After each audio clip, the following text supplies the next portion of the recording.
Hello, adventurer. It's good to see you. You have made it to the morning grind. Welcome, welcome. It's the live stream at the beginning of the Geekverse, where we talk about all types of topics in geekdom, gaming, and fantasy, with an emphasis on being constructive and creating the things that we want to exist in the world. It's all on the grind, Sizemore. Can't be too fine, can't be too coarse. That's exactly right. There are a lot of adventures to be had today. Dungeons to explore and monsters to slay, and who knows what a random encounter might send our way. That's why we have to prepare, so settle in now for the morning grind with your favorite beverage in hand. Tea?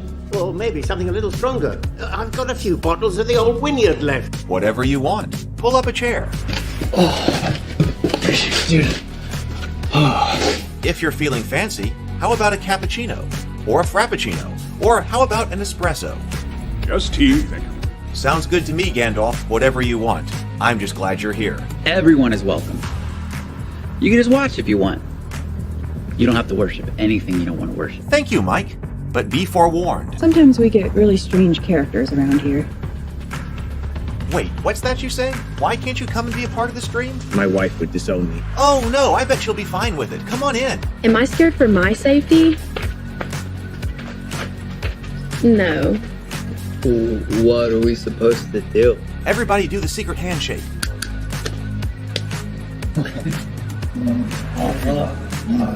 Secret cultist handshake. Oh, now do wizards who love each other. This, my friend, is a science. I still don't have gifts, but it's fine. It's all on the grind, son. Can't be too fine, can't be too coarse. Dude, this would be a sick place to bring the band. Indeed it would be, Dave. It really would. I'm seeing more people coming in. Welcome, glad to have you here. Oh look, here's someone new. Is this the cultist meetup? Yes it is. Come to hang out? Please accept me. I have nothing else. Okay, we accept you. Everyone's welcome here. Brought some snacks. Well, that makes things even better. You want some coffee? I don't drink coffee. You sure? It's cultist coffee. What makes it cultist coffee? I'm a cultist and I'm drinking it. Oh. Then I'll have some. What exactly is going on here? I'm seeing more people coming in. Welcome. It's so great to have you. Oh, and look, here comes another stranger. Can we help you? Yes, fellow cultists. I could really use some food. Oh yeah? Welcome. We have donuts. Oh, it's me. I'm glad I'm here. I'm sure you have a few questions for me, though. What's your name? Who do you work for? What god do you worship? Great questions, Rob. I'm Steve King, and I worship Nyarlathotep. No, not really. I'm just Heath, and I won't be worshiping anything this morning. But I will be your host. Welcome to the office. We're going to have a great time. I've got my coffee ready, because now it's time for the morning grind. If you could become a fish, that would be amazing. Then I could command you with my mental fish powers. Hey, everybody. Good morning. Good morning. Now, you might be noticing that things look a little different here, and that is because I have been having technical problems this morning with my camera. I always use my iPhone for my camera, and for some reason, my iPhone says iPhone unavailable, and it says it says iPhone unavailable. Try again in 45 minutes. So I don't really know how to fix that, and I was trying to get another camera up here and running, and it just wasn't working. So I was like, you know what?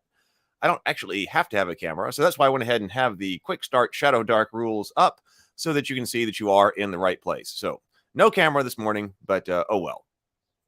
I'm going anyway. Zero the Blade is here. Good morning.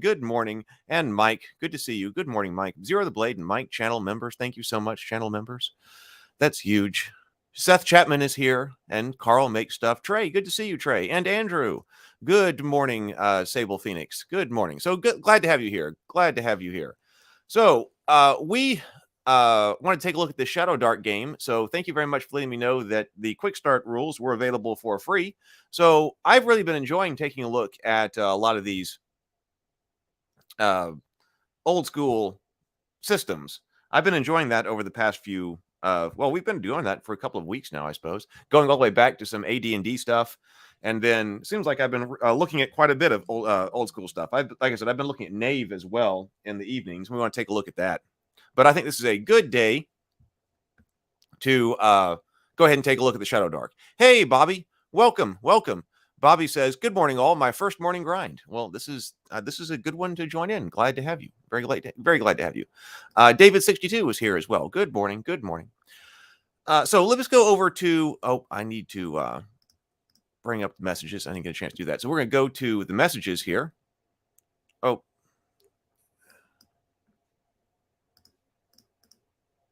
Oh, okay. What is today? Tuesday? Yes. Tuesday, and then we will jump into this. Good morning, Vision. Good to see you.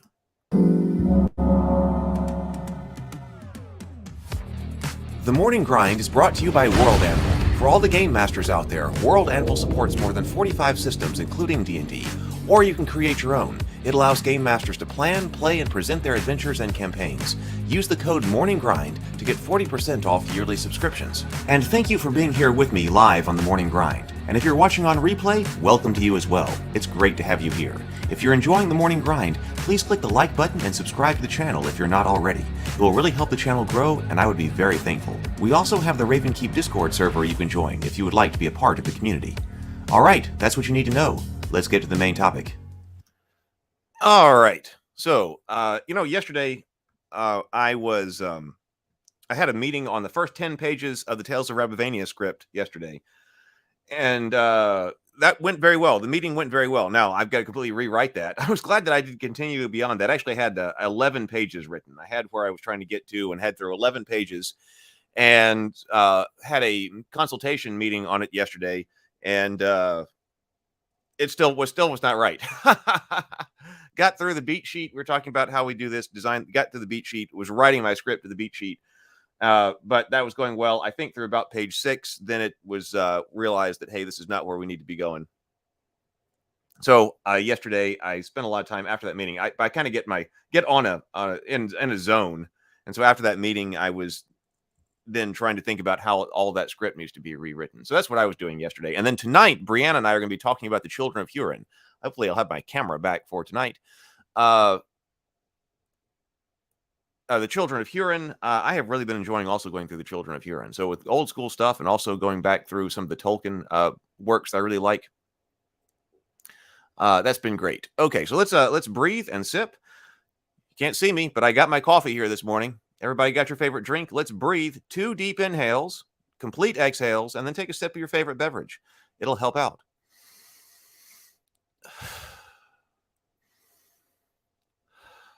And sip.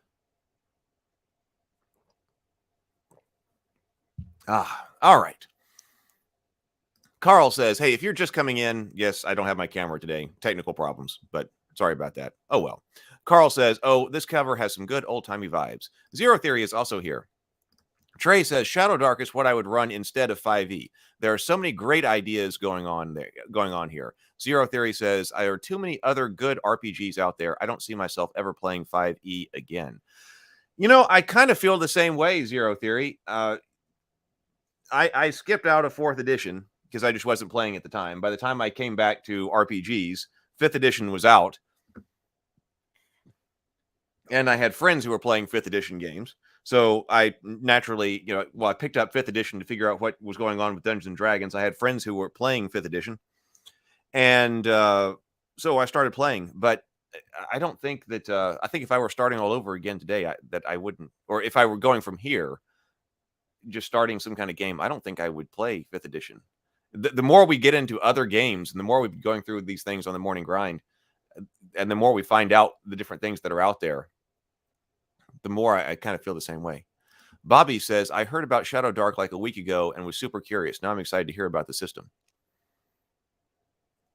So, yeah, this is on Kickstarter now. So it's got like 8 days left on Kickstarter. So this is on Kickstarter now. Zero Theory, Trey's agreeing. Good morning, James. Good morning. Another one of our channel members. Good morning. Hey, Chase. Chase says, been out of town for weeks. I'm happy to be back for a stream. Good to have you here. All right, let's go over to Shadowdark. Now, this is on Kickstarter right now, but actually this right here, I got off of a drive-through RPG. So thank you for letting me know the quick start guide is on drive-through RPG. And this is right here. This is the quick start player's guide. So this is the player's guide. There is also a quick start game master's guide. So we might have to take a look at it as well. So player quick start guide right here. We've got basic gear here. We're going with a quantity per gear slot. Yeah, I was working with that. Like I said, I was reading Nave and I was working on another project for the past few nights, and it uses slots. I'm a big fan of gear slots as far as inventory and encumbrance goes. So quantity per gear slot, arrows, backpack. First one free to carry. Caltrops, 1 bag. Coin, crossbows. Crossbow bolts. Okay. So rations 1 to 3. Gear slots. Carry a number of items equal to your strength, stat, or 10. All gear besides typical clothing fills 1 slot. Gear that is hard to transport might fill more than 1 slot. Player turns. Countdown timers for your spells and other effects. 2. Take an action and move to near. Take an action and move up to near. Split in any way. Move near again if skipping action. 3. The GM describes the results. Difficulty class. Easy DC 9, leaping a narrow chasm, sneaking up on an inattentive guard. Normal DC 12, kicking open a stuck door, picking a poor lock. DC 15, swimming against a strong current, giving first aid to stop a character from dying. And extreme DC 18, climbing a slippery cliff one-handed, restraining a frenzy lion. Whoa. That definitely compresses the DCs. I like that we're using things down around 10. So extreme, we're not really supposed to get up that high. Like, you really shouldn't be doing that, right? Extreme. I mean, if that's your example, climbing up a slippery cliff one-handed, restraining a frenzied lion. So maybe 16 and 17 would be as high as we go.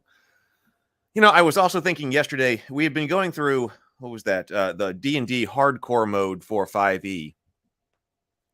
Or at least when I was talking about not playing 5e, at least not playing unmodified 5e. The extreme hardcore mode, other different kinds of revisions and changes for 5e might make it better. But I was thinking about that yesterday, and the simplification of the monsters, because it was using basically the challenge rating of the monster was very important. The challenge rating of the monster modified its damage, modified its saving throws. Or actually, might not have talked about saving throws, but its abilities and everything like that. And then it said you could have additional abilities for monsters and also vulnerabilities. And I was thinking about that as far as monster creation goes, because that basically means there are only, like, if you can only go up to CR 10, it seems like there are only 10 different types of monsters, right? And each one of them is just improving its stats by 1. What you're really trying to do there is make monsters different by their vulnerabilities and their abilities. And I think somebody brought that up. It was like, hey, no, wait a minute. If all the stats are the same, because they're all just based off the CR, doesn't that mean that like you can't you can't distinguish between monsters if somebody is trying to say, well, hey, use this spell because it's a reflex saving throw, and don't use that one because that monster is really good at fortitude. True, you don't have that level of granularity, but you do have vulnerabilities. And depending on how close all of those things are, like, does it really matter that if the fortitude saving throw is +2, but the reflex saving throw is +3? Like, that might not be enough difference to worry about. So I was thinking about that in the context of also all of our DCs. So DCs 9 through 18. I'm assuming we're rolling a D20 here. And I'm sure we will say again in here how random the D20 is. But in this, we're not trying to ever get above something the D20 can't roll. So that's interesting.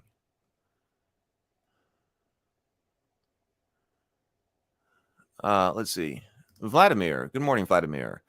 Hello, totally agree. Have the books for 5e and still playing 3rd and 4th modified because 5 is so different than the classic one. Pathfinder looks good, but hard. Sable Phoenix says, if there's one word that can describe Shadowdark, it's succinct.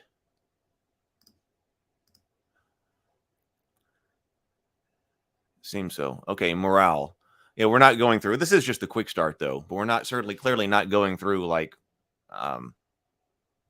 what is role-playing.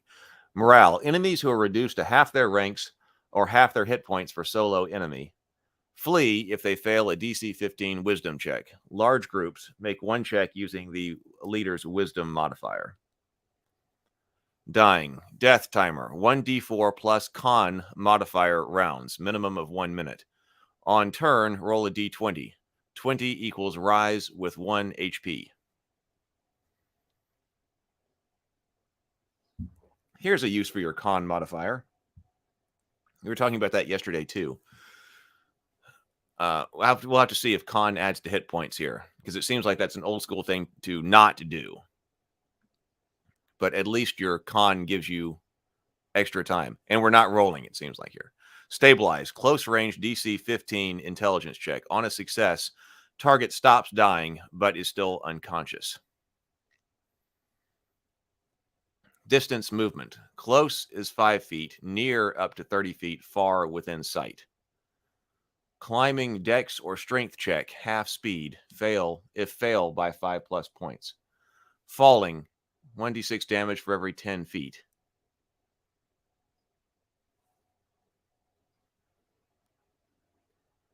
So climbing was dex or a strength check. You get to choose. Half speed. I guess that's half of your speed of movement. I guess if you fail but don't fail by 5 points, you just fail to make progress. But if you fail by 5 or more, you actually fall. And falling is 1d6 damage for every 10 feet. Moving through. Good morning, Tom McCrat. Move freely through the allies. Move freely through allies. Pass a strength or DX check to move through enemies. We talked about that in this choice thing in other games.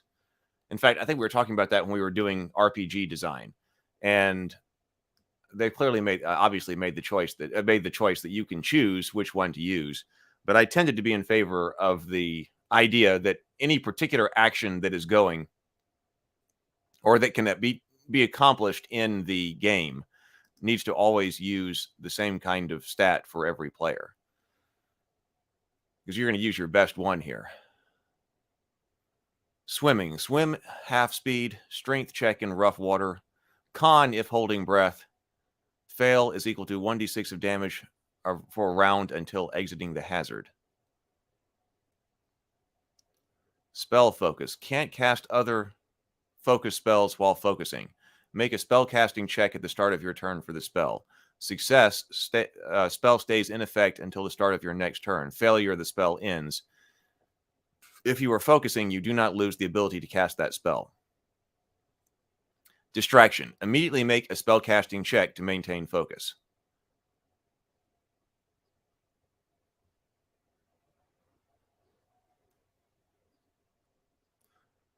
Okay.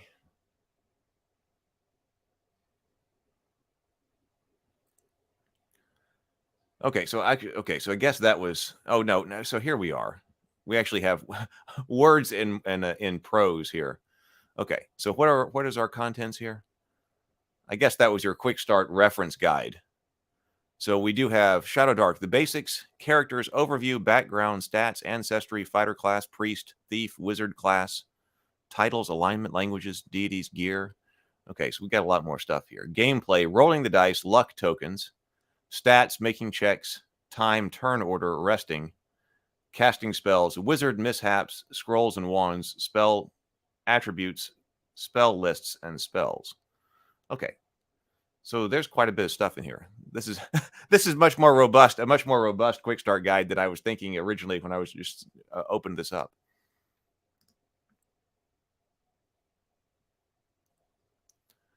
Oh, thank you so much. We have a super chat here. Great role-playing Debbie. Thank you so much for the super chat. $20 super chat. I really appreciate that. Debbie says, I can never watch the streams, but the concept seems cool. Have some very well thought out opinions and takes about the OGI. I found insightful and informative. The OGL. I had some well thought out opinions and takes on the OGL. I found insightful and informative and appreciated. Thank you. I'm very glad. I know a lot of people found me because of the OGL controversy. And yep, I'm here every morning, 9:30 a.m. Central, usually with a camera, talking about, well, mainly it's been role-playing games. So thank you, Debbie. Thank you very much. Bobby says, that seems like a very generous death mechanic. Granted, I don't know how hard a hard check is in this game. DC 15 doesn't seem too crazy.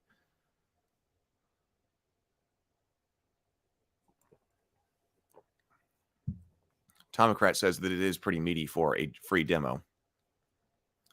Trey says, so we might have more than one day of this. Trey says, really love what Shadowdark does with advancement. Yeah, I don't know how much, what are people's intelligence modifiers going to be? Something tells me they're not going to be all that high. Didn't it say there was an intelligence check to stop somebody from dying? So what is Shadowdark? Shadowdark RPG is a fantasy adventure game where you and your companions delve into buried ruins, lost cities, spider-infested forests, and even fearsome dragon lairs in search of gold and glory. The Shadowdark is any place where danger and darkness hold sway. It clutches ancient secrets and dusty treasures in its rotting claws, daring fortune seekers to attempt their fates. With your adventuring companions at your side, you confront the Shadowdark's sinister traps, formidable magics, and ruthless monsters. If you survive, you'll bring back untold riches plucked from the jaws of death itself. And before long, you'll hear the Shadowdark's call once again. What defines this game? Speed, danger, and simplicity. Magic is perilous, and battles are fast and deadly. Being clever is crucial for survival. Shadowdark RPG is rules light and intuitive. It encourages quick decisions rather than hunting through the rules book for answers. In this game, a torch only holds back the pressing darkness for 1 hour of real-world time. There isn't a moment to waste when the flames are burning low.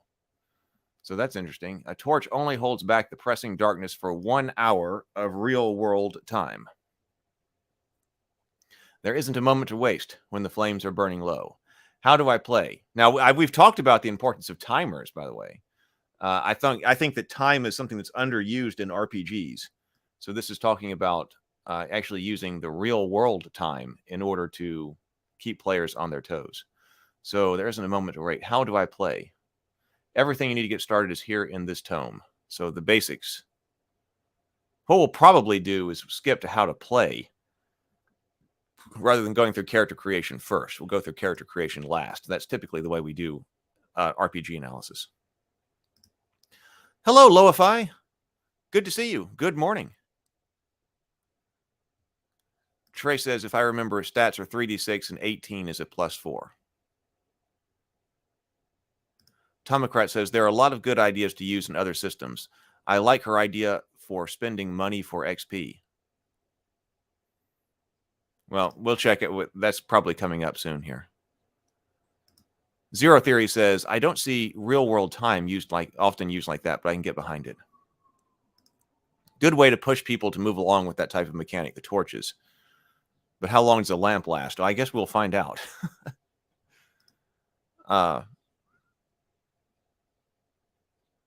Yeah, so we will see. Yeah, time putting time pressure on the players is, I think, really important. Time is so important in storytelling. Putting some type of timer or clock on things in storytelling is really important. And then having bringing that over to RPGs is also really important, I think. So if this is your first time playing the Shadowdark RPG, it's helpful to start with a pre-made character. Several adventurers are included in this book. These quick start rules cover the beginning characters for their first few adventures. The full rules go much further.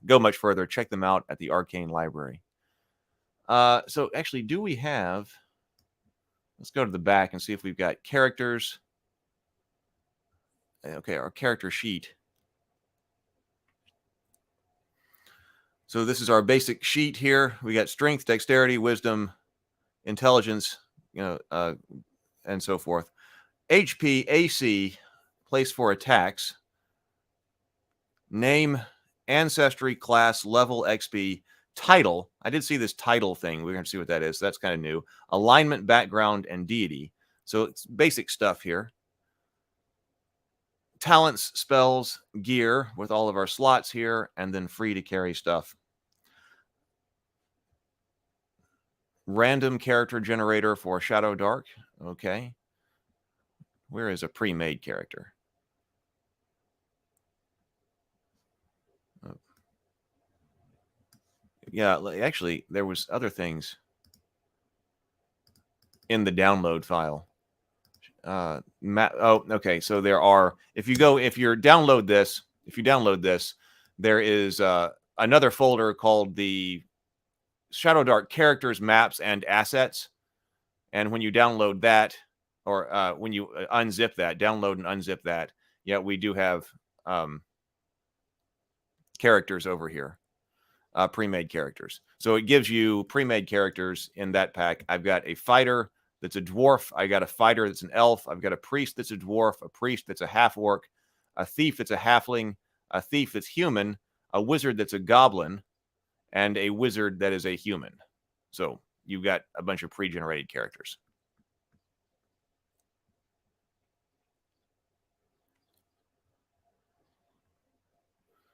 Find where I was.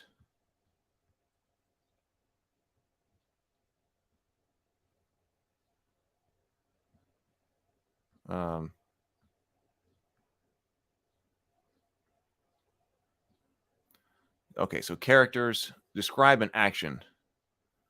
All right, movement, you can move up to near roughly 30 feet. You can break up this movement anyway. Each person takes a turn, starting with the GM and going clockwise. The GM controls the monsters and environment, blah, blah, blah. Once everyone's taken a turn, that completes a round, and then the new round begins. Advantage means roll 2 times and take the higher result. Disadvantage 2 times and use the lower result. Stats. Your stats are your characteristics. Each stat goes from 3 to 18 and has a bonus or penalty called a modifier or mod from -4 to +4. So we are rolling D20 over here, and then we are adding a modifier to our check. HP. Characters at 0 HP die in 1d4 plus Constitution modifier rounds. Dead characters are retired from play. Okay, I'm going to the table of contents. Let's skip over characters for the moment, and let's just go straight over here to gameplay.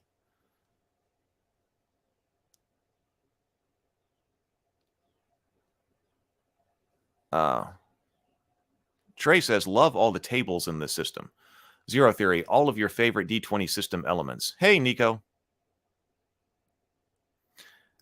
And hey, W3 Techie.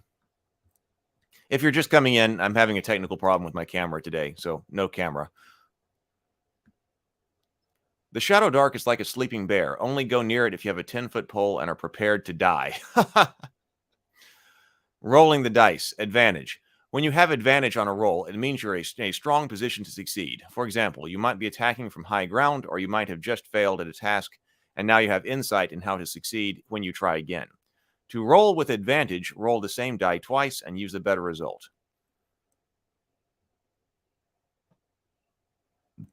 Excuse me. Disadvantage. When you have disadvantage on a roll, it means you are in a strong position to fail. For example, you might be trying to strike an enemy while blinded by sand or navigating a maze while confused by a disorienting poison. When rolling with disadvantage, roll the same die twice and use the worst result. Canceling. If you have both advantage and disadvantage on the roll, they cancel each other out. When a D20 die roll shows a 20, you are 20. What you're doing succeeds to your maximum capacity. An attack roll automatically hits and is a critical hit. Whenever the D20 die shows a 1, what you're doing fails to your maximum capacity. An attack roll automatically misses and might even strike an ally. The D6 decider. If there's a random chance for an outcome, such as whether a torch dropped goes out, the GM calls for a D6 roll. A 1 to 3 results in the worst outcome for the player, and a 4 to 6 results in the better one. If Shadowdark, Zero the Blade says, if Shadowdark is the 10-foot pole, then that means D&D 5e is the 50-foot pole.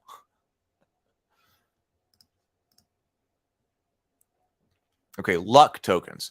Sometimes the GM awards a luck token to a player for exceptional role-playing, heroism, or just plain coolness. Each player can only have one luck token at a time.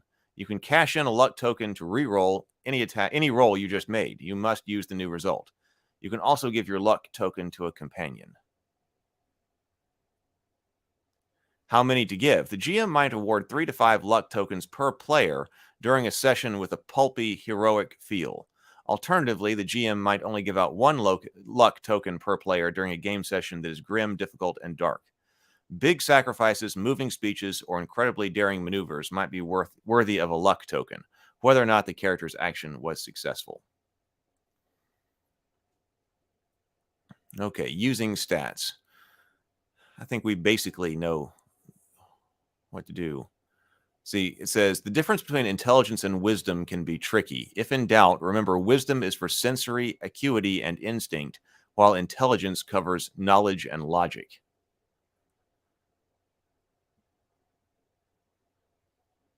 Okay. Making checks, when to roll. Usually you succeed at what you're trained to do without needing to roll a check. For example, a wizard is always able to read magical runes, and the thief might always find a trap if searching the right area. If you take the time to scan the sky for threats or examine the stretch of wall for a secret door, you simply succeed. Social encounters usually rely on what you say rather than charisma checks. Let's see. The GM asks for a check when the following is true. The action has a negative consequence for failure. The action requires skill.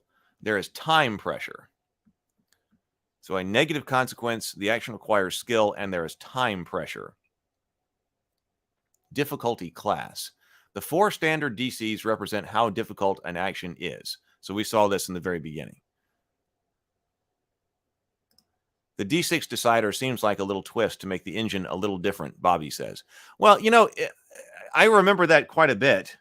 I feel like, of course, I think we did roll even and odds. I remember like playing AD&D when there was some type of choice or something like that to be made, or some type of, something like that. Yeah, that the game master would roll, and it would be evens or odds for the players. Whichever one they wanted, evens or odds, and then some kind of die were rolled. And, you know, when we were playing the Index Card RPG online a few nights ago, was that last week? It had a D2 coin in there, a D2 die or coin that would, you know, basically be a yes or a no that you could click, and then it would, you know, give you either the skull or not a skull or something like that. Basically a D2 roll. And, that was used quite a few times. Just, all right, you know, is it this way or is it that way? Hey, let's make a just 50-50 chance. So that seems like an old school thing. Okay, so we saw our DCs here. So easy DC 9, normal DC 12. But it's okay. So 12 was kicking open a stuck door or picking a poor lock hard, swim against a strong current, giving first aid to stop a character from dying. I mean, that's a big jump. 12 to 15 is a big jump. Extreme. And that's a huge jump between 15 and 18, too. Climbing a slippery cliff one-handed, restraining a frenzied lion. Opposed checks. If multiple creatures are working against one another in a conflicting task, an opposed check decides who succeeds. To make an opposed check, each participant rolls 1 relevant stat check at the same time, even if it's not their turn. The highest result wins. Reroll ties. Let's go and take a look at our stats. So to determine your character stats, roll 3d6 in order for each one. Note each total and modifier on your sheet. So we've got total and modifier. 3d6 straight down, as if we were expecting anything else for the old school style of game here. So 3d6 straight down. it says optionally, if none of your stats are 14 or higher, you may roll a new set of 6 numbers. So it does let you do that. Stat 1, so 10 or 11 is 0. So yeah, you're only going to be rolling with +1s and +2s, it seems like, for your particular bonuses.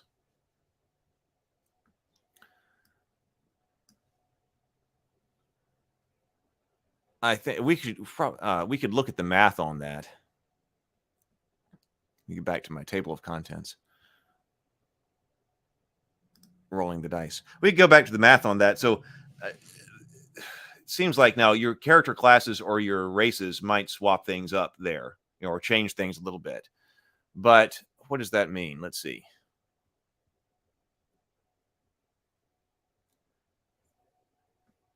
Let's say you're only adding a +2 to a roll on average. But that does mean you can do extreme things. I mean, that's a pretty extreme thing right there.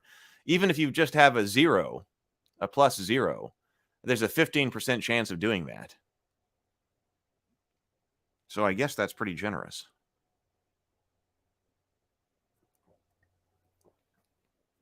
I guess this style of play is let the players roll and see if they can do it, which is kind of opposite from the style that we were talking about when, or what I was talking about when we were doing the Fated RPG design. And I was like, well, no, should you give the players a chance for something really extreme like that to happen?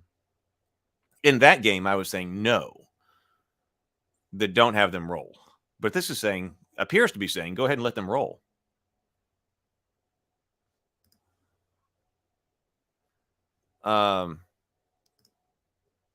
Carl makes stuff. It's the same range as ICRPG without the difficulty by scene. ICRPG easy is DC -3. Hard is DC +3. Cypher dies jumps of 3. Cypher does jumps of 3 in difficulty as well. That's right. That's right. I remember that from the Cypher RPG. Man, we've been over a lot of RPGs on this channel. But you're right. I do remember that. Chase says, so basically, even if you have an 18, you only have a 50% chance of aiding a dying character. Ah, well, all right. So that's true. Good point, Chase. So if you have perfect intelligence, because intelligence was what we needed to help them, and you get your +4, you got to roll an 11 or better in order to aid a dying character. And as Chase is pointing out here, that's a 50% chance. So even if somebody, I mean, that's pretty intense. You've got a 50% chance of aiding a dying character. They're going to die in 1d4 plus charisma modifier rounds. No checks. The only check that can be made is if another player can get over to you and try to stop you from dying. And that's only a 50% chance. So that's pretty intense. Yeah. Zero Theory says, you could say anything harder than extreme example is not possible. I'd rule on funness. Yeah, I suppose anything beyond extreme. It doesn't say impossible. So, we can put impossible here as well. And so I guess impossible, if you have a +4, would be 25, right? You'd never be able to roll a 25.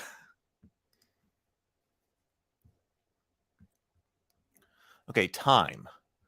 Real time.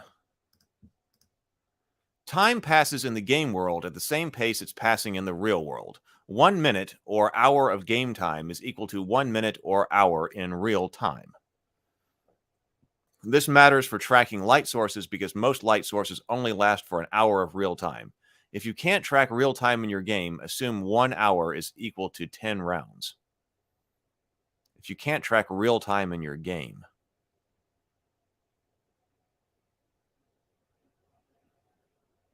Assume 1 hour is equal to 10 rounds. Turns and rounds. A turn is a player's moment to describe what their character does to the GM. Players act one by one on each of their turns. Some turns need a bit of room to breathe. A character who is speaking with someone can make a few reasonable exchanges back and forth. A round completes when each person has taken one turn. Time passes. Every moment in the game doesn't have to be accounted for in real time. For example, if the characters want to spend 10 minutes examining a room from top to bottom, the GM and players can agree that time passes. When time passes, the GM and players move any timers down by that amount. Minutes pass. Effects with duration of rounds expire. The GM rolls one random encounter check that occurs on a 1 to 3. On a 1 to 3 on a d6 while this time is passing. Minutes pass. What are we saying here? When time passes, the GM and player move any timers down by that amount. Okay. So as minutes pass, effects with duration of rounds expire. The GM rolls one random encounter check that occurs on a 1 to 3 on a d6 while this time is passing. They're rolling random encounters by the minute? Okay.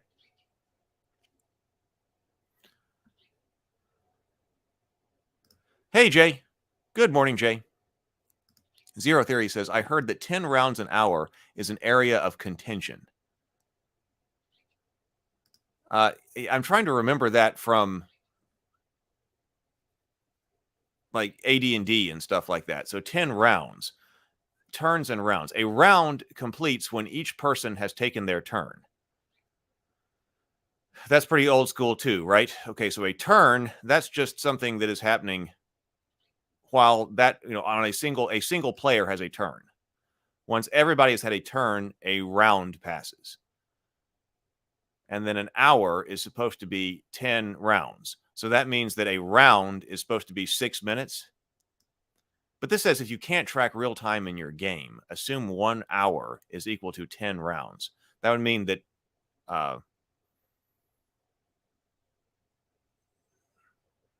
it's okay. So that would mean that a round takes 6 minutes worth of game time. Carl makes stuff says Nat 20 succeed to the best of your ability, so impossible tasks are still impossible. That's going to be interesting to rule for. Succeed to the best of your ability. So that's true. It doesn't allow you. Is this not allowing you to do impossible things? You still can't do the impossible, right? But you can do extreme things. Zero the Blade says, feels like you need your best D20 to aid with a dying character. Wonder if my cheaty D20 came that way is still usable. Could be. I can so see a group of people playing this in a dungeon losing their minds when a phone timer for the torch goes off. Yeah. And somebody turns off the lights. Could you get your smart light bulbs to actually turn off in 1 hour? That would be fun. Sounds like something I'd do back in my dungeon over there. Or what you could do? You could even have, I suppose, if you get the timer to work, you could have the light start off bright. And then as the hour is going by, have the smart light bulbs increment the brightness of the lights down. So you're actually getting the things getting darker and darker, and then all of a sudden it goes out and the whole room goes dark. And then you have to start it all over again with a new torch. I kind of like that. Chase says, surely that doesn't count for combat. Either that or combat is super fast. Think of combat in D&D or Pathfinder that takes an hour, but in-game really just takes a minute. Yeah.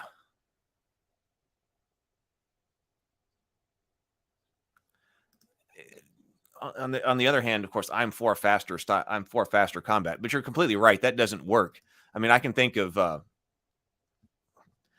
lot of times, and actually, I was thinking about that this morning, or was this last night? Something about that. About man, I just really want 5th edition combat to go faster. Oh, I think it was because we were talking about combat. Well, we brought up how tactical is 5th edition combat anyway, and I was thinking that, well, you know what? If I really wanted a tactical tabletop experience, I don't think it would be with 5e. Well, I think we were talking about that when we were talking about zones. But what was this about? Oh, no, I remember. It was because we were talking about should you roll to cast spells? And basically, how long does it take for your turn, for it to be back to your turn? And I've played a lot of 5th edition combat where I feel like combat takes forever, and I'm mainly just sitting there because it takes a long time to get back to your turn. So I don't really think that you can apply. I will have to see how this plays. But yeah, the combat is supposed to be fast, but sometimes at the table, which to me is a problem. To me, it's a problem. Somebody draws a sword and goes to strike somebody. Oh, hang on. Let's everybody roll for initiative. Take time. We can't resolve that fast. So Kronos says rounds were like 6 seconds and 3 rounds to a turn was basic edition. Yeah, combat rounds being 6 seconds. Yeah. And 3 rounds was a turn. 3 rounds to turn was basic edition. 1 round is 6 seconds. 10 is a minute. I refuse to alter this perspective.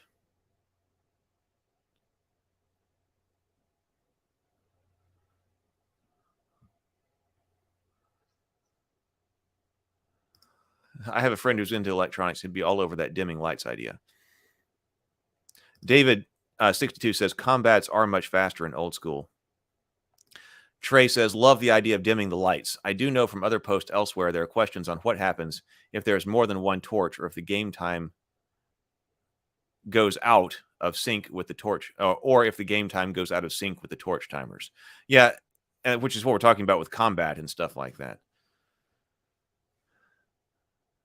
I think it's an interesting idea. It does seem like there are some problems when it comes to combat and stuff like that. But the idea of the torches, using torches as timers, I think is a great idea. It also seems very old school to be using darkness and not having everybody seeing things in the dark.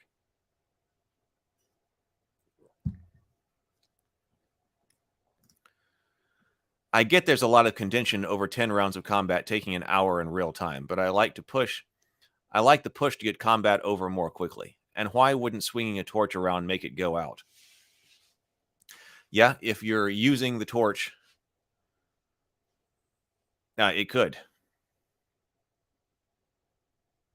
Bobby says that Free League Publishing has some of the snappiest combat I've seen in their different games. Unless combat is built like that, I can't see how it would apply.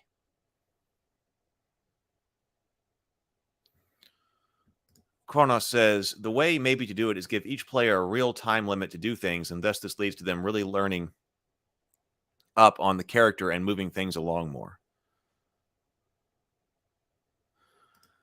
Mike Hansford said, so whoever is using the torch can only use one-handed items or weapons? Yeah, I would say that, yeah. Oh, initiative is different in this game as well. All right, let's keep going. Okay, hours and days pass. Effects with duration shorter than the time passed expire. The GM uses overland travel rules to check for encounters. See the Game Master Quick Start Guide. After resolving encounters, the game world fast forwards to a new point in time. Turn order. Initiative. Oh, here we have initiative. Initiative. Shadowdark RPG is played in turn order right from the start.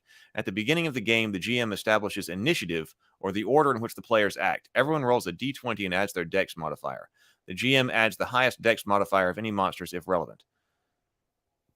The person who rolled the highest takes the first turn, and then turn order moves clockwise from that individual. Okay. We still got to roll for initiative. A d20 plus dex modifier. See, okay, so here's my problem. So now, see, I have no problem down here because I've talked about several times about how the initiative system in 5th edition I do not like. Because you got to figure out, and you got to track this all the way across, track as the turns are bouncing around all over the table. There's no structure to it, or the structure is actually, regenerated at every combat. And so you don't, and over there on like the initiative tracker or something like that you've got to figure out whose turn it is and when your turn is coming up. So I don't have any problem with just going clockwise around the table. It says at the beginning of the game, the GM establishes initiative. We know that the highest modifier somebody's going to have is a +4, and that's if they have a perfect 18, right? So we're still talking about probably adding a 2, like somewhere adding a 0, a 1, a 2, maybe a 3 to the roll of a d20. That's still basically saying that we're making a random determination about who goes first. Basically. Why does everybody need to roll to make basically a random determination? Why not just say, hey, this person goes first and go around the table? Player turn. The player counts down any personal timers for spells and other effects. The player takes an action and may move up to near. Split up in any way. The player can move near again if skipping an action. The GM describes what happens as a result of the player's turn. The GM's turn. The GM counts down any of the timers not tracked by the players. The GM checks for a random encounter if needed.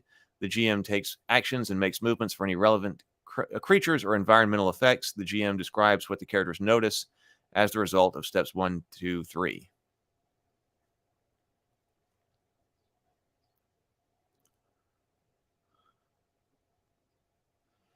Yeah, if you can toss it down to the ground. It goes clockwise from the highest roll. Carl says, I just let the players figure it out between themselves. Lets them strategize better. Encounters. An encounter occurs when a challenge presents itself that stops the character's progress. An encounter could also include monsters charging out of the darkness, a sinkhole breaking open in the ground, or a town guard halting the characters. The GM rolls for the chance of encounter every few rounds, depending on how dangerous the character's environment is. Crawling. Characters are in crawling rounds while not in combat. Okay, I thought this was actually about being prone and crawling, but this must refer to dungeon crawling. So crawling. Characters are in crawling rounds while not in combat. The Shadowdark. The Shadowdark is any place where darkness, danger, and myth reign supreme. It could be among crumbling ruins buried inside forgotten mountain stronghold. It could be within a spell-wrought castle of an undead sorcerer who probes the universe for arcane secrets. It could be beneath the cursed trees while squirming abominations boil out of a black pit, gulping it all in their path. Pulping all in their path. Vision. All characters need light to see, but that's not true for the darkness-adapted beings of the Shadowdark. Any area outside the character's light sources is in total darkness. Light sources. Most light sources last for up to an hour of real time and illuminate a limited area. New light sources lit when another is already active. Oh, they ride along the current timer. So there you go.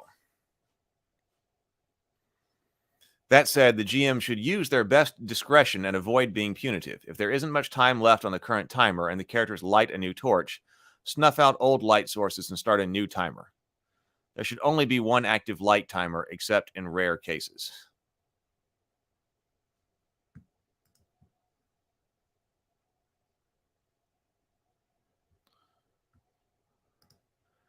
Trey says, on initiative, I'm unsure if it should be Dex or Wisdom based on the Wisdom description. It said Dex up here, though, right? Yeah, it said Dex. But did that not seem to go along with actually what was in the Wisdom description? That could be it.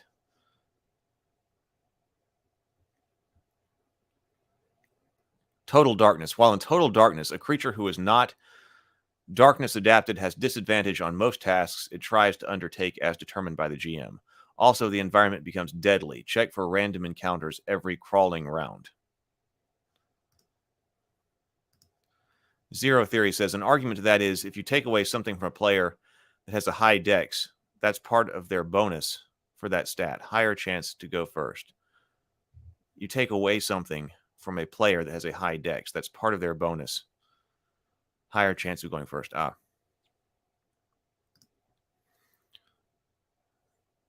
Carl agrees. Wisdom does sound like a better fit. Well, let's see what it said.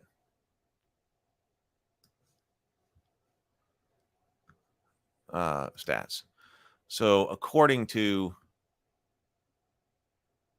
this, dexterity is shoot a bow, balance on a ledge, sneak silently, hide, important for thieves. Wisdom, cast priest spells, detect the hidden, recognize omens, important for priests.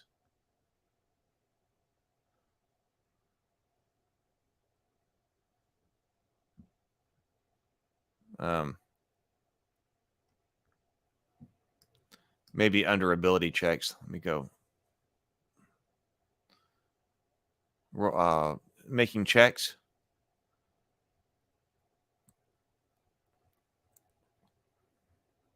Oh, up here. Okay, so wisdom says spotting a well-hidden enemy, determining the direction of a faint noise or smell, deciphering the sounds on the other side of a door. Diving away from a trap that flings a hail of needles, disabling a tripwire without activating it, scaling a sheer castle wall, fooling onlookers with sleight of hand tricks.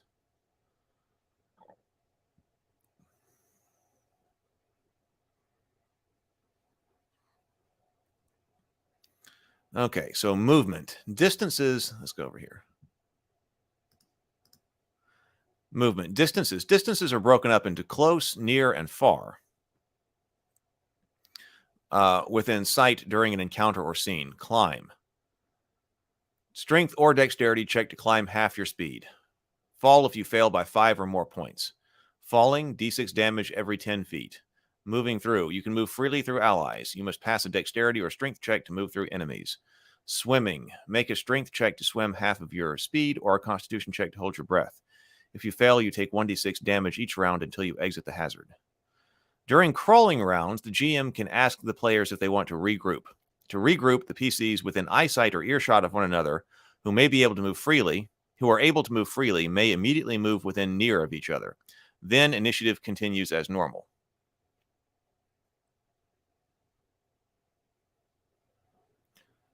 Okay, I thought there was going to be more to regrouping. So regrouping. During crawling rounds, you can all get back together. Okay. Conditions. Some effects impose a condition on a character, such as blindness from a past of fungal spores or the inability to move while tangled in a giant spider web. Advantage and disadvantage apply to most situations, as does common sense. For example, a blinded character has disadvantage on tasks requiring sight, and a character stuck in a giant spider web can't move until freed.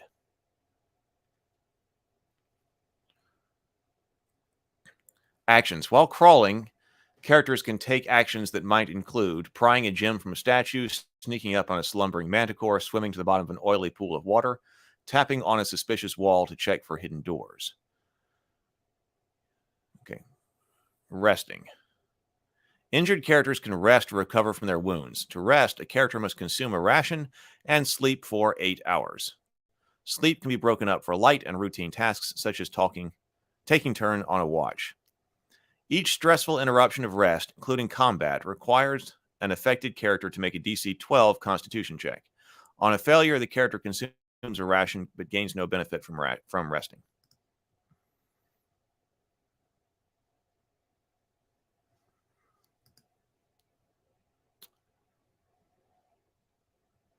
Success. A character who successfully rests regains all lost hit points and recovers any stat damage that was not permanent.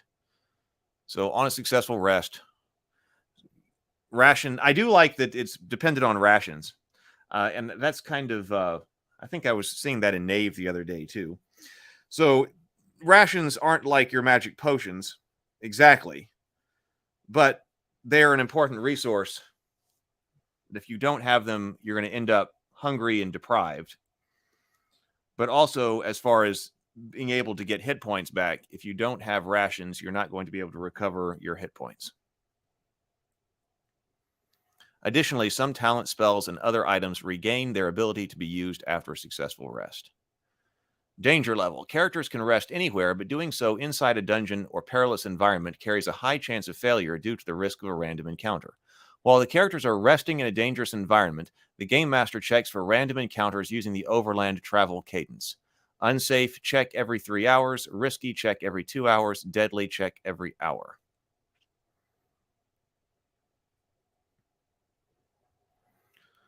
Okay, campfire. In many cases, adventurers need a light source while resting. Characters can combine 3 torches into a campfire that can't be moved once lit. You can combine 3 torches into a campfire that can't be moved once lit. Okay. A campfire lasts up to 8 hours while at least one character remains near to it and casts light out to a near distance. So to make a campfire, it's also consuming your torch resources.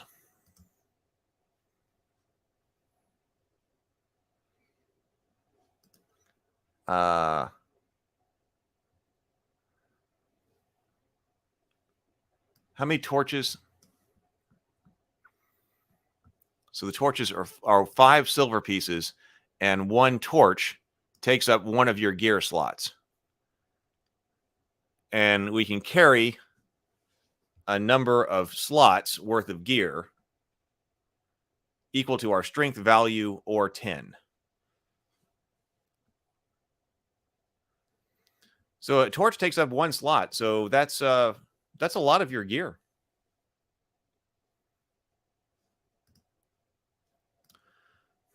Okay, well, we clearly need to talk about this more. We've been going for about an hour here, and I'm interested. I want to keep going with it. So, so we were just in resting, stealth, and surprise. Okay, combat. We'll get into combat, I suppose, tomorrow morning, and then casting, and then also how to generate a character. I'll probably generate one. I'm interested in generating one. We'll probably do that together. Find out what that's about. I have got some things I have got to go and do now. But tonight, though, joke's on them. I don't have any gear slots. James says. Okay, so tonight, I apologize for not having my camera today, but hopefully I'll have it operational again by tonight. Tonight, see you at 7:30 tonight. Brianna and I will be talking about the Children of Hurin. And I really enjoyed getting back to that book. We'll be talking about its story structure. We're going to be analyzing it. So if you're interested, please come by. I would love to see you again tonight, 7:30. We'll be talking about the Children of Hurin. And then I will be back tomorrow morning at 9:30. Oh, no, tomorrow is World Building Wednesday. So we'll be doing world building tomorrow. So we'll be back on this on Thursday. So I have enjoyed it. Everybody, be productive, be creative, and grind on.